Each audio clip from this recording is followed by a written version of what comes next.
I'm JJ Snyder for Mingle Media TV's Red Carpet Report. Tonight is the opening night of the third annual New Media Film Festival.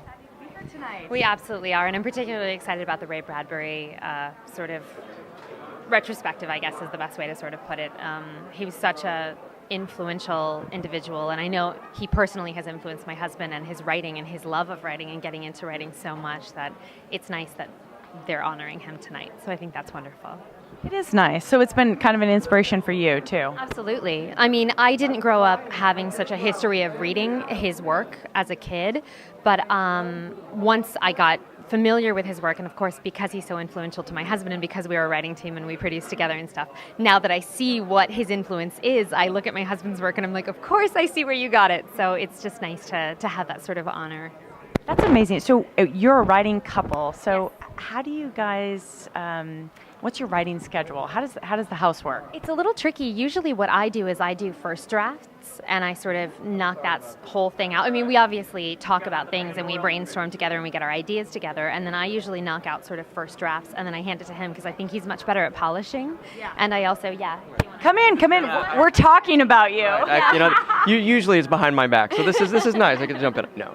I was just wondering, how do you guys work this out as a couple? And she was explaining to me, she usually does the first draft, and then you're a little bit more the polisher. Yeah, exactly. I come in and polish, and sometimes we'll bounce around ideas beforehand, and sometimes she'll take a swing at it first. Sometimes I'll take a swing at it first, and then just go from there.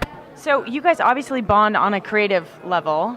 Yeah. And in your relationship, did you come together as a couple first and then discover you worked well together, or was it the other way around? Yeah. We actually met doing a film together. We were working opposite each other. Mm-hmm. And then, which happens sometimes, I know, but we made it stick somehow. I know. It's been 10 and a half years.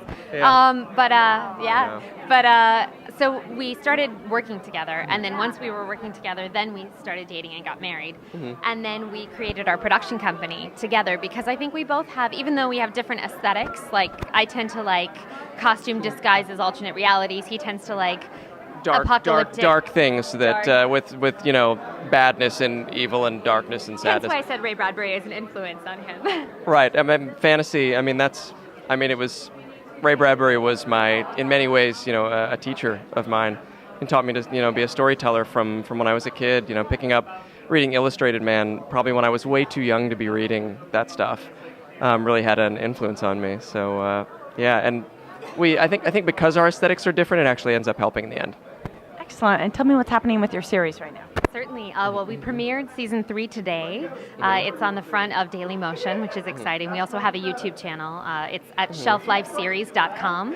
And our show is about 4 action figures on a young boy's shelf. And so it sort of combines both of our aesthetics in a way. It's sort of like if Toy Story were live action and a lot racier. Very dirty and cursed a lot. Yeah. Oh, now you got my attention. Now we've got like, what? Right, exactly. Right, there, plenty of things we wouldn't be able to say right here, but we deal with all sorts of all the stuff that you wouldn't normally see on a show like that. Religion and sex and politics, and it's just goofy. It's really fun. But it's us in costume, because a lot of people, when they hear action figures, for some reason they think that it's an animated show, and it's live action. So it's actually us with props that are to scale on a shelf that's built so that we look like little action figures. Giant Lego pieces and giant magic markers and things like that. Thanks, you guys. It's great seeing you tonight. Take care.